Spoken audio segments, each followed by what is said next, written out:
তারেক রহমানকে দেশে এনে সাজা কার্যকরের দাবি বাহাউদ্দিন নাসিমের। খালেদা জিয়ার মুক্তি ও সুচিকিৎসার দাবিতে রিজভির নেতৃত্বে বিক্ষোভ। মাওলানা রফিকুল মাদানির জামিন আবেদন খারিজ। খালেদা জিয়ার চিকিৎসা ইস্যুতে সংকটে বিএনপি। ১ ডজন এমপি মন্ত্রীর নাম প্রধানমন্ত্রীর টেবিলে।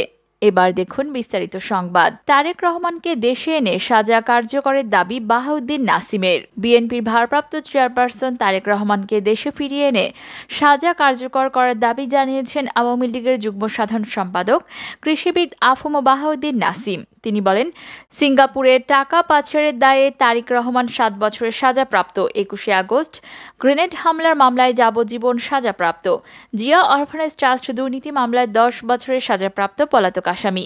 এই দুর্নীতির রাজপুত্র তারেক রহমানকে অবিলম্বে দেশে ফিরিয়ে এনে সাজা কার্যকরের দাবি জানায়। সোমবার বিকালে রামপুরায় ওয়াপদা পাওয়ার হাউস মাঠে ঢাকা মহানগর উত্তরে রামপুরা থানার ২২ নং ওয়ার্ড আওয়ামী লীগের ৬টি ইউনিটের ত্রিবার্ষিক সম্মেলনে প্রধান অতিথির বক্তব্যে তিনি এসব কথা বলেন। সম্মেলনের উদ্বোধন করেন ঢাকা মহানগর উত্তর আওয়ামী লীগের সভাপতি শেখ ফজলুর রহমান। এ সময় উপস্থিত ছিলেন ঢাকা মহানগর উত্তর আওয়ামী লীগের সাবেক সভাপতি AK রহমতুল্লাহ MP, ঢাকা মহানগর উত্তর আওয়ামী লীগের সাধারণ সম্পাদক SM মান্নান কোচি, যুগ্ম সাধারণ সম্পাদক মতিউর রহমান মতি, সাংগঠনিক সম্পাদক আজিজুল হক রানা, দপ্তর সম্পাদক উইলিয়াম প্রলয় সমাদ্দার বাপি প্রমুখ। খালেদা জিয়ার মুক্তি ও সুচিকিৎসার দাবিতে রিজভির নেতৃত্বে বিক্ষোভ। গুরুতর অসুস্থ বিএনপি চেয়ারপারসন ও সাবেক প্রধানমন্ত্রী খালেদা জিয়ার অবিলম্বে নিঃশর্ত মুক্তি ও বিদেশে সুচিকিৎসার দাবিতে রাজধানীতে বিক্ষোভ মিছিল করেছেন বিএনপি অঙ্গ সংগঠনের নেতাকর্মীরা। মঙ্গলবার সকালে মিরপুর ১০ নম্বর আল হেলাল হাসপাতালের সামনে থেকে একটি মিছিল বের করেন নেতাকর্মীরা। মিছিলটি শেওড়াপাড়া পর্যন্ত গিয়ে শেষ হয়। বিক্ষোভ মিছিলে নেতৃত্ব দেন বিএনপির সিনিয়র যুগ্ম মহাসচিব রুহুল কবির রিজভী। এ সময় আরও উপস্থিত ছিলেন বিএনপি নেতা তারিকুল আলম তেনজিং, ফারুক মামুন, আসাদ আনোয়ার, শামীম, রিপন, মহসিন, আফজাল ও সুমন প্রমুখ। বিক্ষোভ মিছিলে নেতাকর্মীরা খালেদা জিয়ার মুক্তির দাবিতে বিভিন্ন স্লোগান দেন। তারা অবিলম্বে সাবেক প্রধানমন্ত্রী খালেদা জিয়ার মুক্তি ও সুচিকিৎসার জন্য বিদেশে যাওয়ার অনুমতি দিতে সরকারের কাছে দাবি জানান। মাওলানা রফিকুল মাদানির জামিন আবেদন খারিজ। গাজীপুরে বাসন থানা ও রাজধানীর তেজগাঁও থানায় ডিজিটাল নিরাপত্তা আইনে করা ২ মামলায় ইসলামী বক্তা মাওলানা রফিকুল ইসলাম মাদানির জামিন আবেদন খারিজ করে দিয়েছে হাইকোর্ট। সোমবার বিচারপতি মোহাম্মদ হাবিবুল গনি ও বিচারপতি মোহাম্মদ রিয়াজউদ্দিন খানের সমন্বয়ে গঠিত হাইকোর্ট বেঞ্চ এই আদেশ দেন।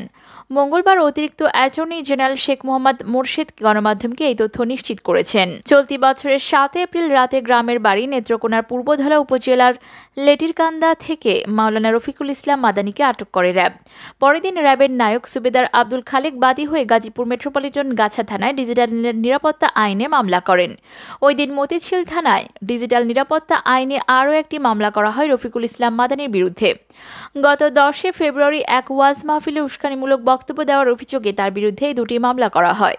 প্রসঙ্গত, গত ৩০ সেপ্টেম্বর ময়মনসিংহের কোতোয়ালি থানায় বিস্ফোরক আইনে করা মামলায় রফিকুল ইসলাম মাদানিকে জামিন দিয়েছিল হাইকোর্ট। গত ২৮ মার্চ হেফাজতের হরতালের নামে নাশকতা, ময়মনসিংহ নগরীর চরপাড়া মোড়ে পুলিশ বক্স ভাঙচুর, বাসে আগুন এবং পুলিশের ওপর হামলার ঘটনায় কোতোয়ালি থানায় বিস্ফোরক আইনে এই মামলা করা হয়। খালেদা জিয়ার চিকিৎসা ইস্যুতে সংকটে বিএনপি চেয়ারপারসন বেগম খালেদা জিয়ার চিকিৎসার জন্য বিদেশে নিতে চাইছেন তার পরিবার ও দলের নেতাকর্মীরা। এজন্য সরকারের কাছে আবেদন করা সহ নানান চেষ্টা চালিয়েও ব্যর্থ হয়েছেন। শেষে সোমবার থেকে দেশব্যাপী আন্দোলনে নেমেছে দলটি। তবে এতে কতটা সুফল আসবে তা নিয়ে সন্দিহান দলের লোকজনই।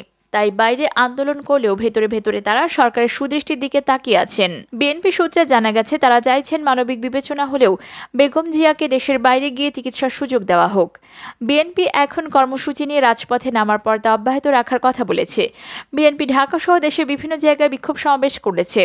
ঢাকার বাইরে কয়েকটি জায়গায় সমাবেশ করার সময় বিএনপি নেতাকর্মীদের সঙ্গে পুলিশের সংঘর্ষের খবর পাওয়া গেছে। এখন রাজপথে কর্মসূচি অব্যাহত রাখার পাশাপাশি সরকারের সঙ্গে দেন দরবার করা সহ সব ধরনের চেষ্টা চালানোর কথা বলছেন বিএনপি নেতারা। খালেদা জিয়ার বিদেশে চিকিৎসার অনুমতি চেয়ে তার ভাইয়ের আবেদনের ব্যাপারে সরকারের পক্ষ থেকে এখনও লিখিতভাবে কোনো জবাব দেওয়া হয়নি।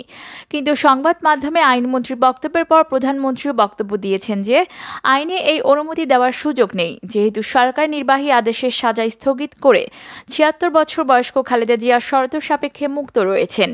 সরকারের শীর্ষ পর্যায়ের এ ধরনের বক্তব্যের মুখে বিএনপি এখন কর্মসূচি নিয়ে রাজপথে নেমেছে। শেষ পর্যন্ত সরকারের উপর কতটা চাপ সৃষ্টি করা সম্ভব হবে সেই প্রশ্নে দলটির ভেতরে সন্দেহ রয়েছে। দলটির নেতারা পরিস্থিতিটাকে তাদের দলের জন্য একটা সংকট হিসেবে দেখছেন। বিএনপি মহাসচিব মির্জা ফখরুল ইসলাম বলেছেন, এই ইস্যুতে সরকারকে নমনীয় করতে কর্মসূচি অব্যাহত রাখা এবং পরিবারের আবেদন নিয়ে এগুলো সহ সব চেষ্টা তারা চালাবেন। মানুষের জীবনের সংকটের চেয়ে বড় সংকট আর কি হতে পারে? আমরা সেই দৃষ্টিকোণ থেকে দেখে আমরা সব ধরনের চেষ্টা করছি। বিদেশে চিকিৎসার অনুমতির জন্য তার পরিবারের আবেদন রয়েছে। আমরা রাজনৈতিকভাবে চেষ্টা করছি। অন্যান্য রাস্তা যা আছে আমরা সব দিক থেকে চেষ্টা করছি। দলের ভারপ্রাপ্ত চেয়ারম্যান তারেক রহমানের বিরুদ্ধে বিভিন্ন মামলায় সাজা থাকায় তিনি তার মায়ের এমন অসুস্থতার সময়ও দেশে আসতে পারছেন না। এ ব্যাপারে দলটি এখনও কোনো সিদ্ধান্ত নিতে পারছে না এবং এটিও তাদের সংকট বাড়িয়েছে। তবে বিশ্লেষকদের অনেকেই বলছেন, বিএনপির দুর্বলতার কারণে দলটি এমন পরিস্থিতিতে এসে ঠেকেছে। বিএনপির একজন সিনিয়র নেতা জানিয়েছেন, তাদের দলের নেতৃত্ব সমাধান চাইছে খালেদা জিয়ার পরিবারের আবেদনের উপর ভিত্তি করে, কিন্তু পরিবারের পক্ষ থেকে তাদের বলা হয়েছে বিষয়টাকে সরকারকে নমনীয় করার জন্য এখনই দলকে দায়িত্ব নিতে হবে। সেই প্রেক্ষাপটে কর্মসূচি নিয়ে রাজপথে নামার পাশাপাশি সংসদে বিএনপির যে 7 জন সদস্য রয়েছেন, প্রয়োজনে তারা পদত্যাগ করবেন এই চিন্তাও এখন দলটির নেতৃত্বে রয়েছে। বিএনপির একজন সংসদ সদস্য রুমিন ফারহানা বলেছেন, খালেদা জিয়ার কোনো খারাপ পরিস্থিতি হলে তার দায় সরকারকেও এড়াতে পারবে না। এই আলোচনাও তাদের নেতাকর্মীদের বড় অংশের মাঝে রয়েছে। বিএনপি নেতা মির্জা ফখরুল ইসলাম আলমগীর বলেছেন, সরকার মানবিক দৃষ্টিতে এবং রাজনৈতিক দিক থেকে ইতিবাচক সাড়া দেবে। এখনও তারা সেটা চাইছেন। 1 ডজন এমপি মন্ত্রীর নাম প্রধানমন্ত্রীর টেবিলে। ইউনিয়ন পরিষদ নির্বাচনে প্রথম ও দ্বিতীয় ধাপে 424টিতে নৌকার প্রার্থী পরাজিত হয়েছে। নিজ দলে বিদ্রোহী প্রার্থীদের কাছে হেরেছেন অন্তত 400 জন। এর মধ্যে জামানতও হারিয়েছেন একাধিক নৌকার প্রার্থী। 131 ইউপিতে প্রতিযোগিতা করতে পারেননি, এমনকি দ্বিতীয় তৃতীয় অবস্থানেও ছিলেন না ক্ষমতাসীন দলের মনোনীতরা। এই নৌকাডুবির পেছনে ইন্ধন রয়েছে স্থানীয় এমপি মন্ত্রী এবং প্রভাবশালী নেতাদের। আওয়ামী লীগের সাংগঠনিক রিপোর্টে এমনটাই উঠে এসেছে। প্রত্যক্ষ পরোক্ষভাবে নৌকার বিপক্ষে কাজ করা 1 ডজন মন্ত্রী এমপির নাম দলীয় সভানেত্রী প্রধানমন্ত্রী শেখ হাসিনার টেবিলে। গত শুক্রবার আওয়ামী লীগের কার্যনির্বাহী সংসদের বৈঠকে তালিকা হস্তান্তর করেন দলের বিভাগীয় সাংগঠনিক সম্পাদকরা। আওয়ামী লীগের একাধিক নেতা জানিয়েছেন, নৌকা ডোবানো এমপি মন্ত্রীদের তালিকা দেখে ক্ষুব্ধ দলীয় সভানেত্রী শেখ হাসিনা বলেছেন, যারা বিদ্রোহী তাদের ব্যাপারে আমাদের যে চলমান সিদ্ধান্ত রয়েছে সেটা বহাল থাকবে। আর যারা বিদ্রোহীদের মদতদাতা তারা জেলা উপজেলা নেতা হোক কিংবা মন্ত্রী এমপি হোক, তদন্ত সাপেক্ষে যদি প্রমাণিত হয় বিদ্রোহীদের মদত দিয়েছে, তাহলে আগামীতে তাদের কোনো পদে রাখবো না। কোনো এমপি মদতদাতা হিসেবে প্রমাণিত হলে তাদের মনোনয়নও দেব না। দলের 8 বিভাগের সাংগঠনিক সম্পাদকের সঙ্গে কথা বলে জানা গেছে, বিদ্রোহীদের পক্ষে কাজ করা এবং নৌকাডুবির নেপথ্যে কাজ করা 1 ডজন এমপির মধ্যে 2 জন মন্ত্রিসভার সদস্যও রয়েছেন।